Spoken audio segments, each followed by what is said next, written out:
this is Chris Bentson, and it's time for another reSource Minute. We want to review the results of 2023 on 3 slides. So if you look at the Gaidge data that we use so frequently, you can see how we did in the fourth quarter, October, November, and December, and you'll notice that December was exceptionally soft compared to December of 2022. However, if you look at the year-end data, January through December, we were essentially flat on production. That's good.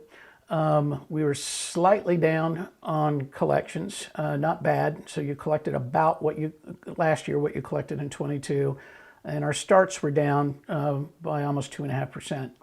When I see this, I think fee increases in 23 that you implemented kind of saved the day. That's why you were flat. If you didn't increase your fees, you were down further than this.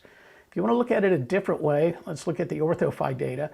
They measure things a little bit differently. They call it same-store growth. Think of that as a practice's growth compared to the prior year. And you can see the top column is month to month, same soft December that we saw in the Gaidge data. But for the year, their practices were minus 2%. And again, that's kind of what we saw. I want to draw your attention to the third line, which is case acceptance. And you'll see each month of the fourth quarter, we were below 70% for the first time all year. I think that tells us something about the softening of the consumer, and we're going to have to see how that drags into the early part of 2024. But I think the consumer's watching their wallet right now. The last slide I want to show you compares our bumper year of 2021 to last year. And everything looks negative except for 2 things, a couple of comments. One is the average contract amount is up when you compare 21 to 23. Why is that? Because we suggested you increase your fees in 22. We hope you did. We suggested you increase them again in 23. We hope you did. And I'm suggesting you increase them again in 24. Inflation is going to come in under 4% this year for last year. So anywhere between 3.5% and 4% is a good price increase. If you didn't increase your fees, then your average contract fee is flat to negative probably.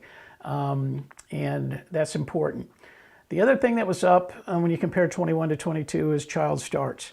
Why would that be? Well, if you go back 11 to 12 years and look at birth rates, in 2011 and 2012, we birthed 4.3 million kids in the United States. And those were peak years compared to the prior decades. Last year and the year before, 3.6 million. So that's 700 fewer kids. So it's not going to happen all of a sudden, but incrementally year over year going forward for the next decade, you're going to have fewer kids to enter into orthodontic treatment. That means your adult messaging has got to improve. And when you look at where we really got hurt last year, where was that? It was on the adult side, far right column. Aligner starts at minus 16% when you compare it to 2021. So we know the adults have kind of disappeared. I think 24 is going to kind of be a mirror image of 23. Not great news, but not horrific. Make sure and raise your fees. And then I think after the election, we'll get into above average growth years of between 4 and 5 organic growth for 25, 26, and 27.